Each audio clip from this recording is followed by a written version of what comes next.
ठीक है, look at hypertonic now बेटे, look at the solid concentration inside and outside the cell.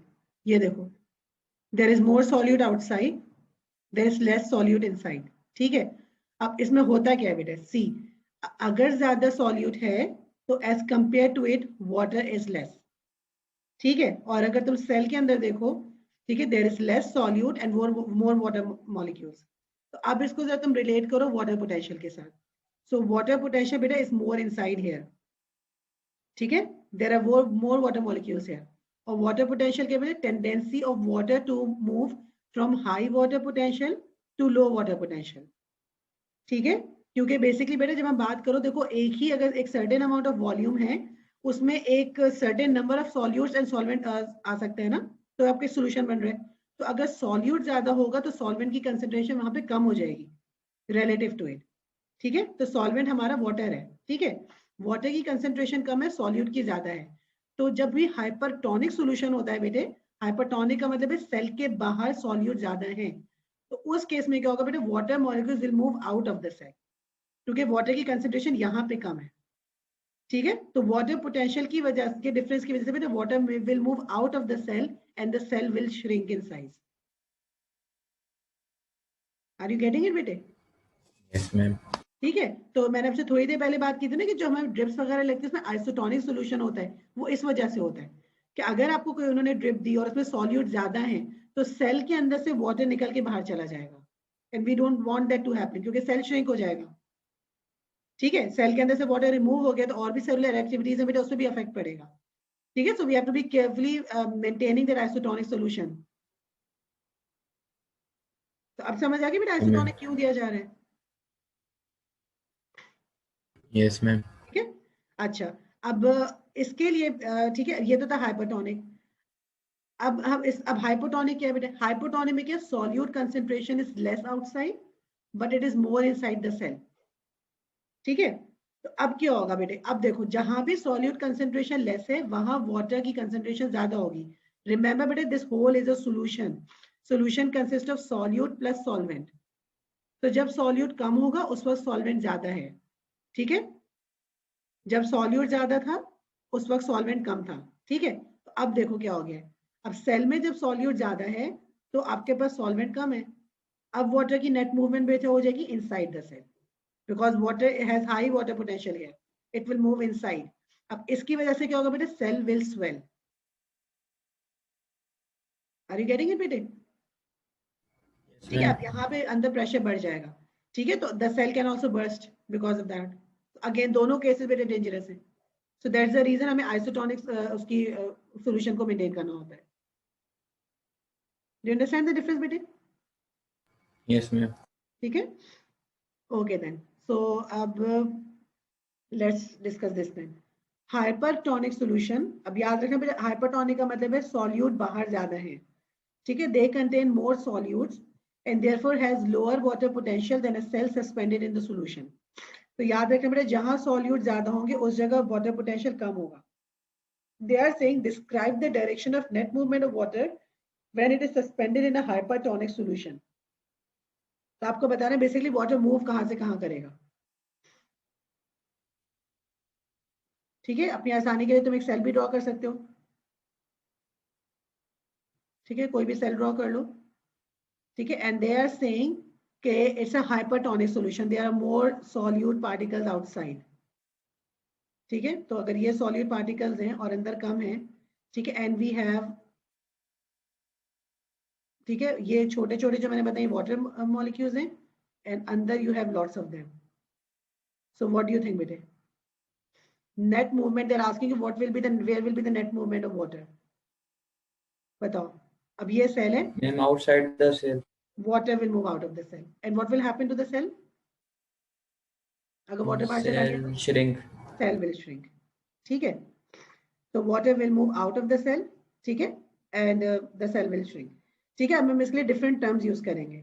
ठीक है, तो अभी जैसे हम लोग बात कर रही थी मैं आपसे कि सेल श्रिंक हो रहा है। ठीक है, तो जब हम एनिमल सेल के लिए बात करते हैं बेटा we use the term क्रेनेटेड।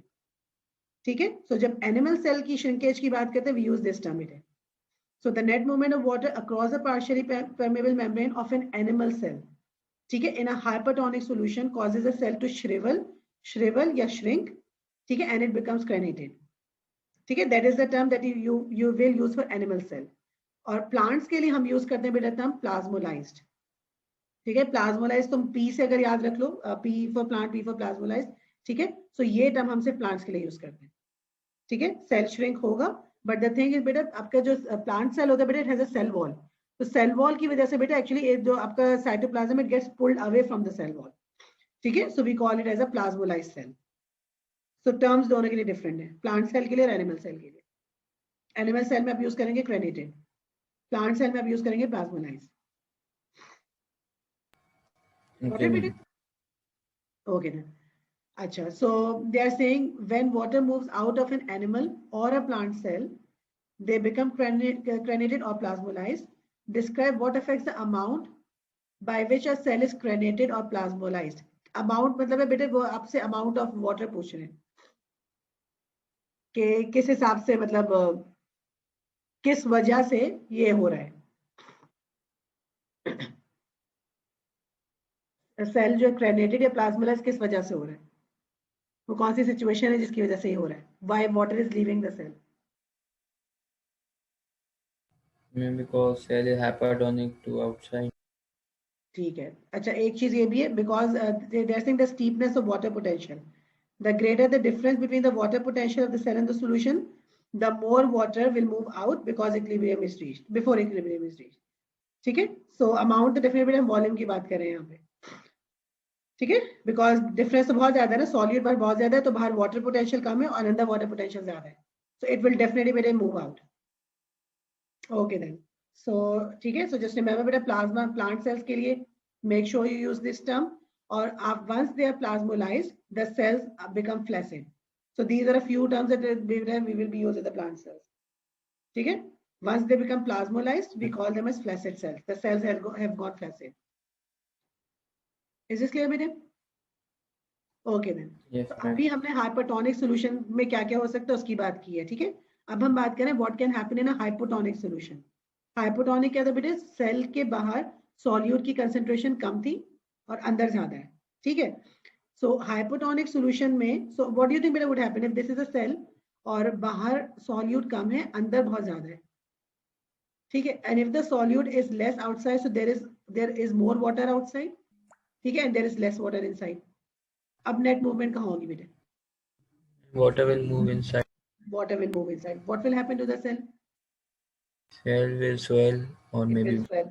Pressure increase हो जाएगा. This can lead the cell to burst also. ठीक है, अब एनिमल सेल के अंदर बेटा अगर ये चीज होती है तो we call it cytolysis. Cyto का मतलब है सेल, लाइसिस का मतलब है ब्रेक डाउन. ठीक है, so if this animal cell में, because remember there is no cell wall, there is only partially permeable membrane, तो एनिमल सेल के अंदर अगर ये होता है बेटा तो the cell swells and then it burst. ठीक है, मैम लाइसिस का मतलब क्या बताया आपने? लाइसिस का मतलब होता है ब्रेक डाउन. ठीक है, कोई भी चीज Okay, जब ma'am. ब्रेक डाउन होती है तो लाइसिस है. साइटो का मतलब है सेल. अब सेल किसी भी किस्म का हो सकता है. ठीक है, अभी हम एक जनरल नॉर्मल सेल की बात कर रहे हैं. तो फॉर एग्जांपल अगर blood cell, red blood cell burst होगा तो उसे हेमोलिसिस बोलेंगे. ठीक है, मैं आगे की स्लाइड में आपको दिखा देती हूँ. बट हाइपोटोनिक सॉल्यूशन में this is what happened and they have asked a question also. They are saying make a plausible suggestion for the specific name of sequence of events when an animal cell is a red blood cell. और sequence of events बेटा ये है, the net movement of water from a hypotonic solution means outside to inside. ठीक है, causes the cell to swell, membrane breaks and this it is known as cytolysis. Right now they are specifically talking about red blood cell. ठीक है, तो red blood cell के लिए अब उसी चीज को अब तुम टर्म यूज करोगे hemolysis. Lysis means breakdown, heme use किया हुआ बेटा red blood cell के लिए. Got it बेटा?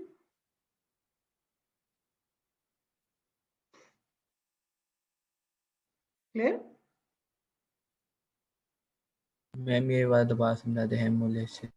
देखो हीम का मतलब ब्लड है ना, हीमोग्लोबिन सुना होगा तुमने. हीम का मतलब है ब्लड. ठीक है, तो अगर ब्लड सेल बर्स्ट हो रहा है, ठीक है, तो हम उसको हिमोलिसिस बोलेंगे. लाइसिस का मतलब ब्रेक डाउन हुआ डेफिनेटली. ठीक है, अब कौन सा सेल ब्रेक डाउन हो तो हीम से आपको पता चल जाएगा कि red blood cell has burst. ठीक है, इससे पहले हमने यूज किया था साइटोलिसिस. साइटोलिसिस के मतलब ma'am. किसी भी कोई भी सेल बर्स्ट हो जाए तो हम उसे साइटोलिसिस बोलेंगे. मगर अब स्पेसिफिकली रेड ब्लड सेल की बात करें तो हम उसको हिमोलिसिस बोल रहे हैं. ठीक है, Yes, ma'am. ठीक है। अच्छा, प्लांट्स के अंदर मगर क्या होगा बेटा, अगेन रिमेंबर प्लांट में cell wall it resist these pressures, ठीक है। सो प्लांट के अंदर हाइपोटोनिक सॉल्यूशन में water will definitely move in, cell will swell, but the turgor pressure would increase, ठीक है। But this swelling continues until the cellulose cell wall resist any further swelling, तो plant cell will become turgid, ठीक है। Plant cell इस तरह burst नहीं होगा, तो प्लांट सेल में क्योंकि एक्स्ट्रा प्रोटेक्टिव लेयर है सेल वॉल की, एनिमल सेल्स में वो नहीं है, तो एनिमल सेल्स बर्स्ट हो जाते हैं, प्लांट सेल्स बिकम्स टर्जिड। तो अगेन बेटा ये की टर्म्स है जो आपने यूज करनी है, ठीक है। So in a hypotonic solution water will move in, it will increase the turgor pressure, ठीक है, क्योंकि इवेंचुअली बेटा वो आपके जो प्लांट का जो सेंट्रल वैक्यूल है उसके अंदर वो वाटर एंटर हो रहा है, ठीक है, and it causes the cell to become turgid. But animal cell में क्या हो रहा है बेटा, the cell burst, got it, Okay, ma'am. ठीक है। अब तुम ये जो डायग्राम देख लो, उसे और में क्लियर हो जाएगा। ये देखो, ये एक नॉर्मल आपको सेल दिखाया है आइसोटोनिक, ठीक है, इक्विलिब्रियम मेंटेन्ड है, ठीक है। सो जितने सॉल्यूट्स बाहर है उतने ही अंदर भी है, ठीक है। तो net movement of water will stay the same. एक नॉर्मल रेड ब्लड सेल दिखे बेटे, नॉर्मल रेड ब्लड सेल की structure disc like biconcave structure होता है, तो this is how it looks like, ठीक है। बट इन केस बेटा it's a hypertonic solution, hypertonic का क्या मतलब बेटा, solutes are more outside, so remember whenever there is a more solute there is less water, ठीक है। तो कंपैरेटिवली सेल के अंदर वाटर ज्यादा होगा, the water from the cell will move out, this will cause the cell to be shrink, ठीक है। अब अगर ये प्लांट सेल आपको दिखाई, you can see the cell wall also बेटा, हम इसके लिए टर्म यूज करेंगे, इट हैज बिकम प्लाज्मोलाइज्ड, ठीक है। तो this is what happens to a plant cell. Animal cell बेटे जब श्रिंक होता है, ठीक है, इट श्रिवल्स, और इसके लिए तुम टर्म यूज करोगे, it becomes crenated, got it बेटे। और Yes, ma'am. हाइपोटोनिक में सी बेटा what happens to a plant cell, because of hypotonic solution, hypotonic का क्या मतलब, तो सॉल्यूट कम है तो वाटर ज्यादा है, वाटर पोटेंशियल ज्यादा है, water will move in, it will cause the cell to swell. तो आप इसको देखो और इसमें देखो बेटे, but it would not burst because of the cellulose layer of the cell wall. But animal cells, because there is no cell wall beta, they will swell first, but eventually they would burst. ठीक है। तो ये दोनों Yes. Condition ही मतलब body के लिए dangerous है। This is what has to be maintain बेटे, आइसोटोनिक सॉल्यूशन मेंटेन करनी पड़ती है, अंडरस्टूड, Okay, ma'am. ठीक है। सो ये वही मैंने जब से ड्रिप की बात की थी, तो बिकॉज अगेन बेटा आपकी बॉडी के अंदर भी आइसोटोनिक सॉल्यूशन मेंटेन पूरा मेंटेन करना जरूरी होता है। the fluids introduced into the patient's blood system via an intravenous drip या IV हम इसे शॉर्ट में बोलते हैं। फॉर एग्जाम्पल जैसे वो आपको किसी को डिहाइड्रेशन हो गया बेटे, तो उसको रिहाइड्रेट करने के लिए ड्रिप्स लगाई जाती हैं, ठीक है। Isotonic solutions are used to rinse the wounds also, ठीक है, क्योंकि डेफिनेटली अगर वुंड है तो आपके टिश्यूज एक्सपोज होंगे, आइसोटोनिक सॉल्यूशन वहां पे दिया जा रहा है, ठीक है। It also keep areas of damage skin moist before applying skin grafts, even बेटा इन योर मतलब आई ड्रॉप्स के अंदर भी आइसोटोनिक सॉल्यूशन है, ठीक है। और ऑर्गन डोनेशन के लिए भी जो मतलब ऑर्गन्स जा रहे होते हैं, they are kept in isotonic solution. So now you can imagine बेटा इसका रीजन बेसिकली क्या है, अंडरस्टूड बेटे, because it prevents damage to the cells, Yes, ma'am. Yes, ma'am. Okay. So effects of osmosis हम ऑलरेडी बेटा discuss कर चुके हैं कि cells will react differently in different solutions, hypotonic में अलग तरीके से बिहेव कर रहे थे, हाइपोटोनिक में अलग तरीके से कर रहे थे, and we have talked about these three also, ठीक है। सो वही सेम डायग्राम है, just have a look one more time, ठीक है। So what would happen to like animal cells, ठीक है, और एक प्लांट सेल्स में क्या होगा, so we have better discuss this, ठीक है। This is what you call a plasmolyzed cell, ठीक है। एनिमल सेल श्रिंक हो जाएगा तो क्रेनेटेड, हाइपोटोनिक में एनिमल सेल विल बर्स्ट, और प्लांट सेल का क्या होगा बेटा, टर्जर प्रेशर इंक्रीज होगा, ठीक है, एंड आप कहोगे इसकी टर्जिडिटी इंक्रीज हो गई है, but it will not burst, clear हो गई बेटे। और वही osmotic Yes, ma'am. Pressure, turgor pressure हम डिस्कस कर चुके हैं। ऑस्मोटिक प्रेशर बेटा inside a plant cell is known as turgor pressure, ठीक है। So it keeps the plant cell rigid, but animal cell can not withstand this and it will burst. Is this part clear बेटा, Yes, ma'am. ठीक है। अब last हमारा part है active transport का, ठीक है। एक्टिव ट्रांसपोर्ट सिंपली अगर तुम इस डायग्राम को भी देखो बेटे, सो ठीक है, it actually happens against concentration gradient, lower से हायर एरिया की तरफ अगर जा रहे हैं तो इट मीन बेटा we need energy for that, ATP will be required, ठीक है।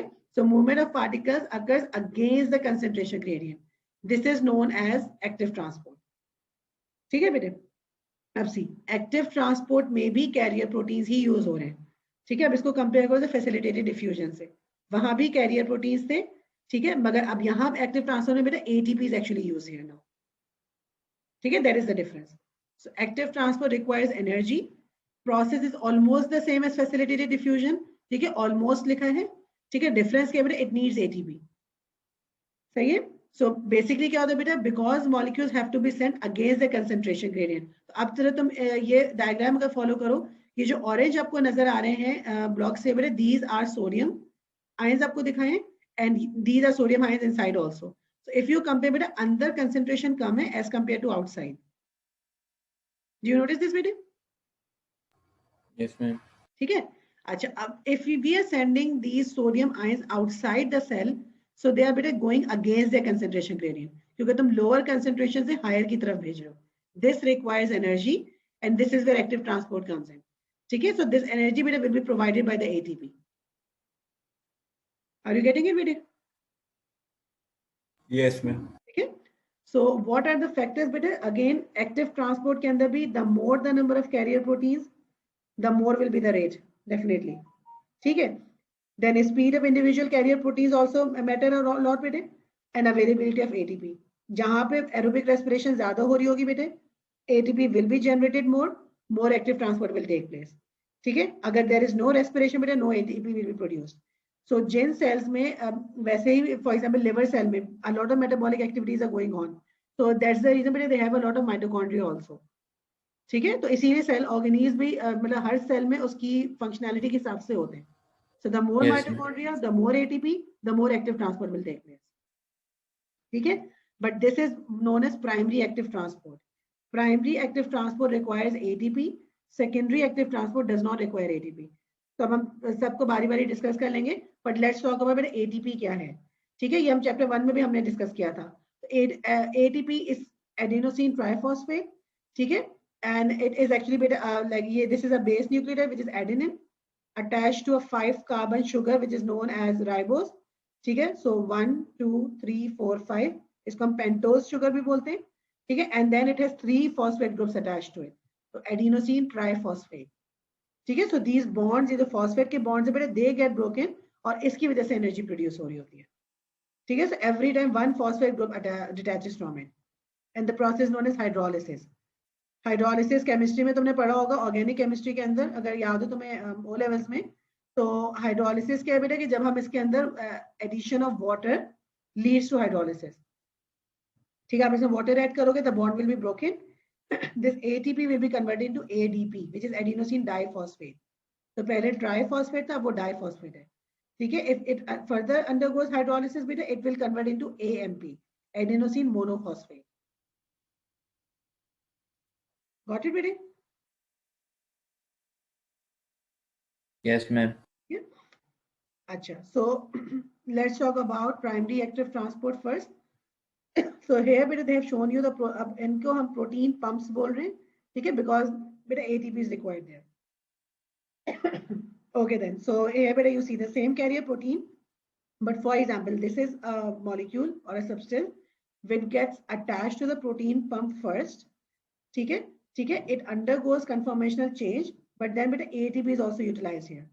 ठीक है, ATP will provide the energy for this to undergo the conformational change, and then beta it will release this substance inside the cell, ठीक है। and again बेटा हर एक substance के लिए उसका अगेन पर्टिकुलर पंप होता है, जैसे हमने कहा था कि पर्टिकुलर चैनल प्रोटीन है, सोडियम आयन चैनल सिर्फ सोडियम को अलाउ कर रहा है, पोटेशियम आयन चैनल सिर्फ पोटेशियम को अलाउ कर रहा है। सिमिलरली इसी तरह इन पंप्स जो होंगे ये भी बेटा पर्टिकुलर सब्सटेंसेस को ही ट्रांसपोर्ट करेंगे। हम इसे पंप अब सिर्फ इसलिए बोल रहे हैं बिकॉज बेटा एटीपी इज रिक्वायर्ड देयर, ठीक है बेटे,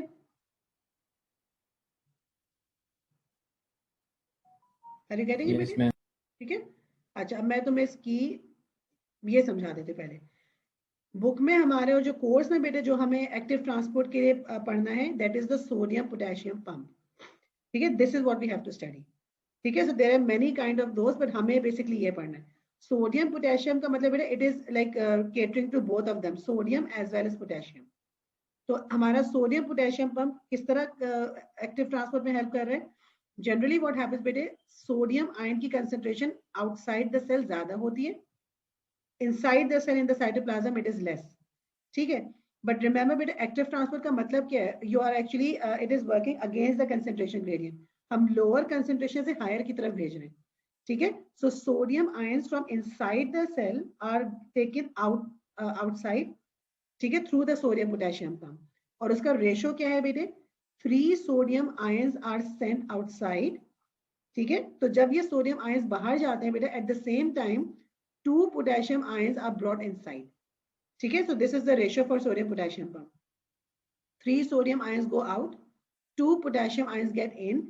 सो ठीक है, आगे जब तुम अपना A2 में पढ़ोगे चैप्टर 15 के अंदर, सो बेसिकली बेटे cell membrane actually has to maintain a resting potential. ठीक है, ये टर्म हम वहां पे उस वक्त यूज करेंगे. तो रेस्टिंग पोटेंशियल सेल मेम्ब्रेन का होता है बेटा, इट इज स्लाइटली नेगेटिव. हम कंसेंट्रेशन ग्रेडियंट की बात कर रहे हैं इस पूरे चैप्टर में. So this concentration gradient is maintain. तो जनरली बेटा सेल के बाहर positive charges are more in number. ठीक है, and positive charges are lesser in number. अब खुद इमेजिन करो बेटा, अगर मैं 3 पॉजिटिव चार्जेस बाहर भिजवा रही हूँ, potassium is also positively charge, but in comparison बेटा inside the cell is generally बेटा more negative.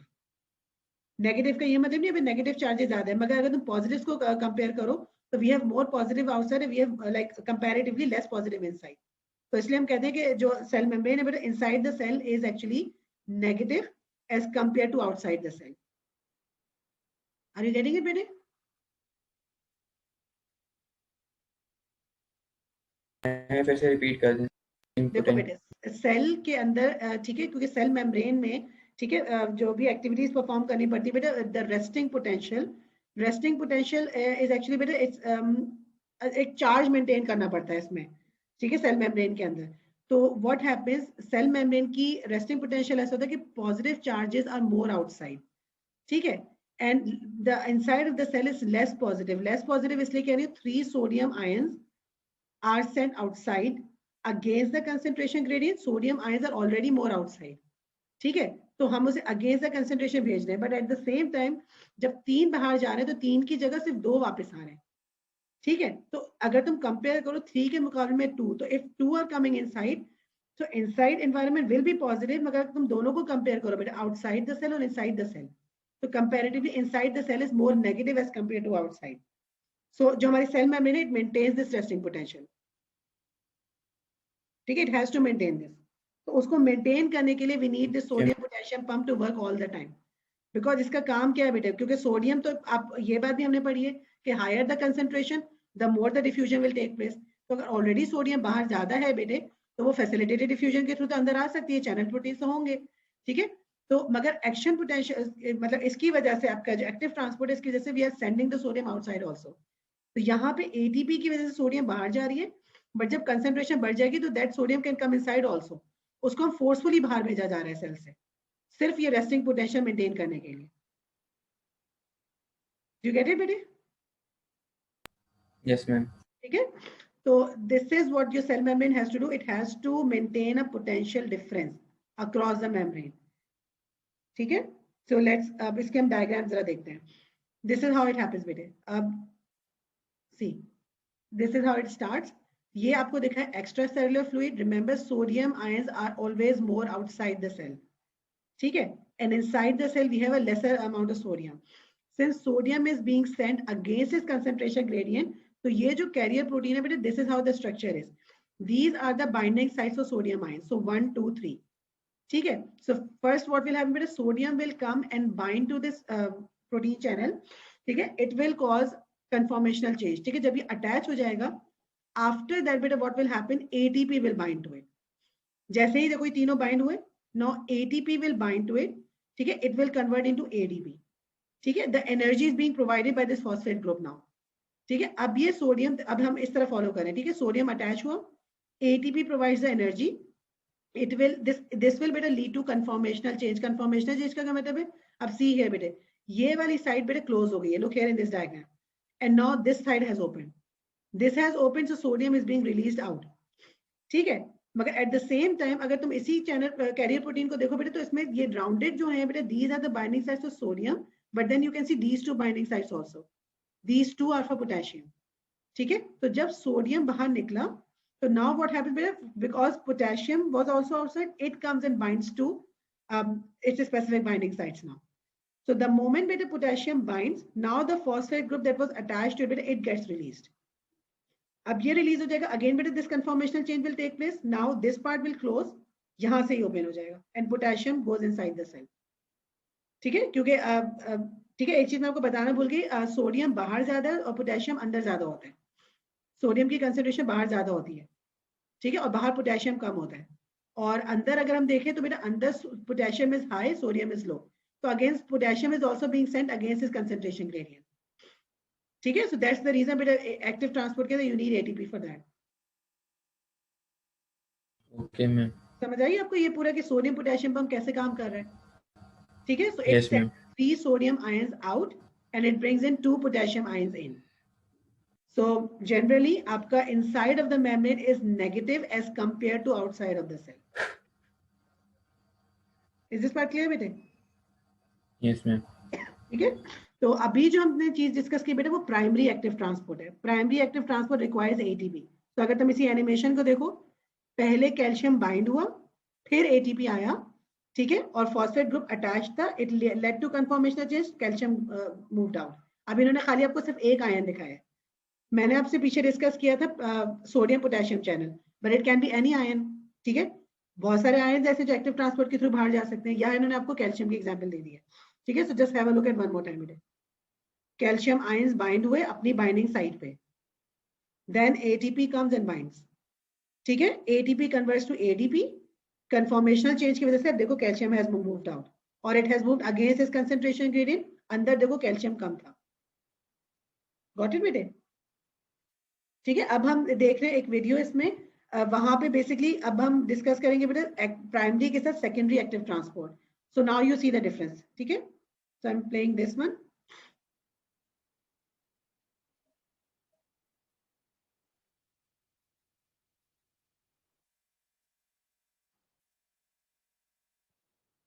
In secondary active transport, a substance such as glucose is pumped from a region of lower concentration to a region of higher concentration.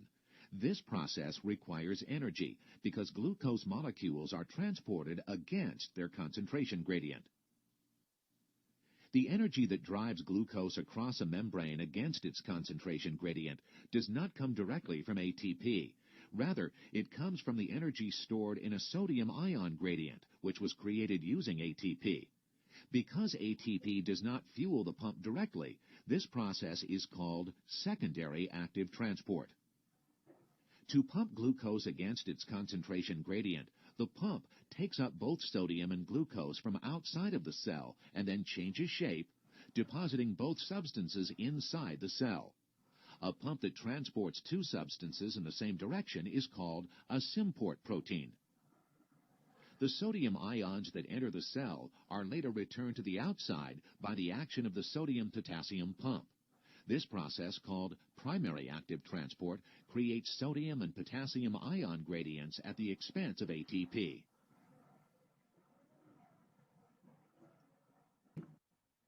देखो बेटे, this is what happens. Sodium potassium pump, remember बेटे, it is working because ये जो sodium ions बेटे, they are being sent against the concentration gradient.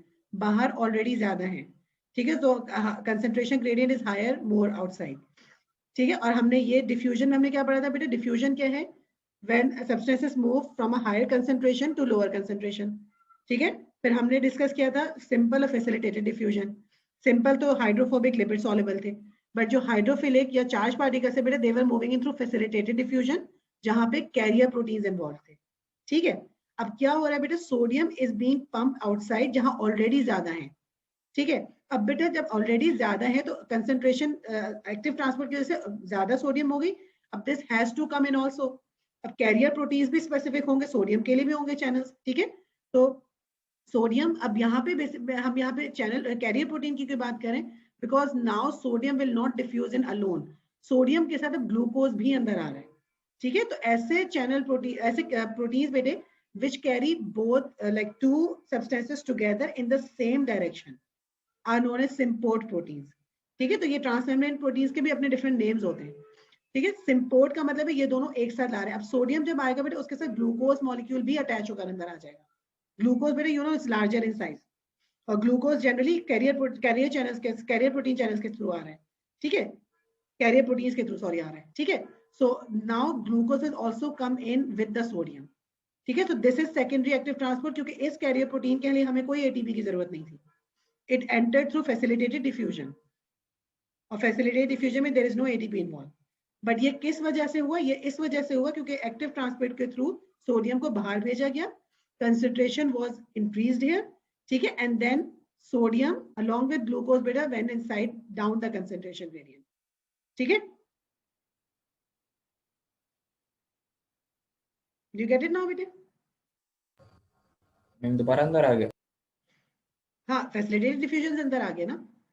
मतलब diffusion में क्या हो रहा है बेटा? Higher concentration to lower concentration. अंदर तो ऑलरेडी तुम्हें पता है सोडियम कम है, ऑलरेडी कम है, और एक्टिव ट्रांसपोर्ट के थ्रू हम उसको बाहर भेज रहे हैं, बाहर कंसंट्रेशन ज्यादा हो गई तो उसको दोबारा मूव इन करना है, तो कैरियर प्रोटीन तो यहाँ मौजूद है, ठीक है। मगर इस टाइम जब सोडियम अंदर आएगा बेटा तो वो अपने साथ ग्लूकोज को भी अटैच करके ला रहा है, तो एक के बजाय दो चीज अंदर आ रही है जी। जब अंदर आने तो बाहर क्यों जा रहा है फिर? वो रेस्टिंग पोटेंशियल मेंटेन करना है ना, सेल मेम्ब्रेन को ये मेंटेन करना है कि बाहर पॉजिटिव चार्जेस ज्यादा हो और अंदर पॉजिटिव चार्जेस कम हो। ये चीज मेंटेन करने के लिए sodium potassium pumps are working, okay, ठीक है। तो ये है आपकी सेकेंडरी एक्टिव ट्रांसपोर्ट। अच्छा, बल्क ट्रांसपोर्ट क्या है बेटा? दिस आल्सो रिक्वायर्स एटीपी, ठीक है। एक्टिव ट्रांसपोर्ट में भी एटीपी चाहिए और बल्क ट्रांसपोर्ट में भी एटीपी चाहिए। बल्क ट्रांसपोर्ट बेटा इज सिंपली बिकॉज आपको पता है जो हमारी प्लाज्मा मेम्ब्रेन है बेटा इट्स फ्लूइड, ठीक है। Materials have to be taken into the cells and they have to be taken out of the cell. तो वो अंदर और बाहर जाने के लिए बेटा समटाइम्स, ठीक है, एक तो हमने चैनल्स की बात कर ली, ठीक है, but vesicles move materials within the cells also. Remember बेटा we discuss Golgi body also first chapter में। तो गोल्जी बॉडी में से सिक्रीटरी वेसिकल्स निकल रही थी, they were fusing with the cell membrane, याद है बेटा? ठीक है, क्योंकि प्रोटीन्स जो सेल के अंदर बन रहे थे या लिपिड बन रहे थे, पैकेजिंग के बाद गोल्जी वो sending them out of the cell also. तो कुछ तो सेल के अंदर यूज हो जाते हैं, कुछ को हमें सेल से बाहर भेजना पड़ता है, ठीक है। So now we will be using the term as endocytosis. Endocytosis का मतलब है बेटा these materials are taken inside the cell, या इफ दे आर रिलीज्ड तो we will use the term exocytosis, ठीक है। एक्सो का मतलब है एग्जिट, ठीक है, सेल से बाहर जा रहे हैं। So these phospholipid molecules which make up the plasma membrane, ठीक है, we know better they are in the fluid state, fluidity की वजह से they can change their shape also, ठीक है। so because of this fluidity बेटा they can form vesicles. for example अगर ये plasma membrane है बेटे तो endocytosis अगर होनी है बेटा तो it can actually बेटा change the shape like this also, ठीक है। so if something has to be बेटा taken inside the cell, ठीक है, and then it will pinch off and it will move inside as a vesicle, इस तरह बन के it will become a vesicle, it can move inside the cell. Similarly अगर cell से कोई चीज बाहर भेजनी है बेटे तो ये प्लाज्मा मेम्ब्रेन है तो it can actually become like this also, ठीक है, और सिमिलरली वो पिंच ऑफ करके it can then move out of the cell, ठीक है। So this happens because of fluidity, phospholipid bilayer की वजह से ही हो रहा होता है, ठीक है बेटे। So during endocytosis and exocytosis these vesicles are formed, and remember बेटा vesicles have the same lipid bilayer, इसी वजह से वो बहुत आराम से फ्यूज हो जाती है, ठीक है। तो अब प्लाज्मा मेम्ब्रेन को कोई डैमेज नहीं होता है। So एंडोसाइटोसिस क्या बेटा? The cellular Uptake. अब हम इसको बल्क ट्रांसपोर्ट बेसिकली क्यों बोल रहे हैं? Now we are talking about macro molecules. पीछे हम बात कर रहे थे इस तरह मतलब पार्टिकल्स की, फॉर एग्जांपल सोडियम आयंस, या हमने आयंस की बात की, हमने ग्लूकोज की बात की, ठीक है। मैक्रो मॉलिक्यूल और इवन लार्जर प्रोटीन्स या इवन लार्जर कार्बोहाइड्रेट्स, पॉलीसैकेराइड्स, ठीक है। तो द सेलुलर अपटेक सेल के अंदर आ रहा है, ठीक है, and particulate substances by localised regions of plasma membrane. Localised region का मतलब वही है बेटे, फॉर एग्जांपल मैं endocytosis, so this one plasma membrane locally बेटा वो अंदर आ रहे हैं अगर प्लाज्मा मेम्ब्रेन के, so that is known as endocytosis and they will come in the cell through intracellular vesicle. Vesicle cell के अंदर बनेगा, so cells can bring in solids as well as liquid through this process. Do you understand this बेटे? Yes, ma'am. ठीक है, अच्छा, सो अब इस diagram से समझ लो उसमें, ठीक है। सो दिस इज बेटा व्हाट एंडोसाइटोसिस इज, ठीक है। ये पार्टिकल्स हैं, for example macromolecules, they have to be taken in, ठीक है। सो ये आपकी प्लाज्मा मेम्ब्रेन है but it will fold inside, ठीक है। And again, these macromolecules, they have their surface receptors. Remember, plasma membrane is selectively permeable. ठीक है, so it will bind to the receptor. ठीक है, it will form an intracellular vesicle. It will pinch off और ये अंदर चला जाएगा, ठीक है। So this is what endocytosis is. तो food particles भी अंदर आ रहे हैं definitely बेटे, ठीक है। इसके अलावा so this is what endocytosis is. It occurs when the plasma membrane is pulled inwards, forms a pocket around a particular substance. So see here, beta. Substance will become enclosed in the vesicle, which is then pinched off, begins moving through the cytoplasm, and ठीक है, it can bring along with a liquid भी आ सकता है और solid भी आ सकता है, ठीक है। एंडोसाइटोसिस की ही एक फॉर्म है फैगोसाइटोसिस। मगर फैगोसाइटोसिस बेसिकली क्या है, whenever like for example a pathogen is engulfed by the cell, तो हमारे मैक्रोफेजेस या व्हाइट ब्लड सेल्स बेटे when they engulf any pathogen, और अगेन रिमेंबर बेटा जो बैक्टीरिया होते हैं, they also have those cell surface markers, antigen लगे हुए होते हैं, ठीक है। They have the receptors here, ठीक है। व्हेन दे बाइंड, ठीक है, द सेल विल अगेन बेटा engulf, they will take it in, और सेल के अंदर बेटा there are lysosomes. Lysosomes contain those digestive enzymes, so that lysosome will fuse with it, ठीक है। It will fuse with it and it actually बेटा forms a phagolysosome, ठीक है। जब भी ये फैगोसाइट किसी पैथोजन को इनगल्फ करता है, we call that a phagosome, उस वेसिकल को फैगोसोम बोला जाता है, ठीक है। Lysosomes are already inside the cell and बेटा it contains the digestive enzymes. When a lysosome fuses with it, it becomes a phagolysosome, ठीक है। फैगोलाइसोसोम, फिर उसके बाद क्या होता है बेटा, lysosome releases the digestive enzymes here and it like destroys this bacteria और पैथोजन व्हाटएवर देयर इज, ठीक है। तो इस प्रोसेस को हम फैगोसाइटोसिस बोले whenever any pathogen is taken in, ठीक है। और जनरली एंडोसाइटोसिस है। और पिनोसाइटोसिस क्या होगा बेटा, व्हेनेवर कोई लिक्विड अगर उसमें अंदर आ रहा है, लिक्विड कंटेंट अंदर आ रहा है, तो we will call it as a like pinocytosis, ठीक है। सो अगर एक्स्ट्रा सेलुलर फ्लूइड कोई वो अंदर लेकर आ रहा है बेटे, so that is pinocytosis. Clear बेटे? Yes, ma'am. ठीक है, अच्छा। और एक्सोसाइटोसिस बेटा उसका ऑपोजिट, इसमें बेसिकली क्या बेटा, दिस रिमेंबर वो जो गोल्जी से सिक्रीटरी वेसिकल्स बने थे। सो लेट्स से बेटा this is like modified protein या lipid that has to stand out, so it has the same lipid bilayer, it will go and fuse with the plasma membrane, ठीक है। It will release the contents out, ठीक है। अब since they are going out, it is known as exocytosis, ठीक है बेटे। सो ये difference है एंडो और एक्सोसाइटोसिस के अंदर, गॉट इट। और यही उन्होंने आपको डायग्राम दिखा दी कि गोल्जी बॉडी से कैसे मूव कर रही है चीजें, ठीक है। So these are secretory vesicles, यहाँ पे सारी मॉडिफिकेशन पैकेजिंग हुई, they bud off, they release, bind to the plasma membrane बेटे, release the contents out, so ये है एक्सोसाइटोसिस, गॉट इट बेटे, इज इट क्लियर? मैम आपकी वॉइस ब्रेक हो रही है. जी मैं आपसे पूछी थी बेटे, क्लियर हो गया आपको exocytosis? Is it clear now? भी नहीं हुई. सो एक दफा और देख लो बेटे, here they have shown you phagocytosis, ठीक है। सो एंटर हुआ, ठीक है। फॉर एग्जांपल कोई भी डेफिनेटली बेटे, दिस डेफिनेटली इज दिस कोई बैक्टीरियल पैथोजन है, ठीक है। इट एंटर्स, ठीक है, देन लाइसोसोम बेटा वुड कम, ठीक है, and get bind to it, ठीक है, एंड विल डिस्ट्रॉय इट। और सिमिलरली यहाँ पे आपको उन्होंने दिखाया कि कोई जैसे for example protein, it formed in the rough endoplasmic reticulum, it was sent to the then Golgi body बेटे, secretory vesicles release, they fuse और एक्सोसाइटोसिस हो गई, ठीक है। अच्छा, अब अगेन एग्जाम के अंदर बेटे remember active transport, endocytosis, exocytosis, और इसकी जो भी फॉर्म है, बेशक वो फैगोसाइटोसिस हो, ठीक है, या मैक्रो पिनोसाइटोसिस, इस तरह की टर्म्स मतलब आप यूज करें। पिनोसाइटोसिस ब्रेक हो रही है वॉइस जी, क्या हुआ? फिर वॉइस ब्रेक हो रही है? मैम आपकी वॉइस ब्रेक हो रही है. अच्छा, अभी ठीक है या अभी भी वही हाल है? नहीं मैम आप क्लियर है वॉइस, बीच में ब्रेक. ठीक। Alright, so just to share the exam tip, remember active transport, endocytosis, exocytosis all require energy and ATP is required, right? And you have to use these following terms in your exam. and do not use the term bulk transport only, right? So it's again just a review of passive and active transport.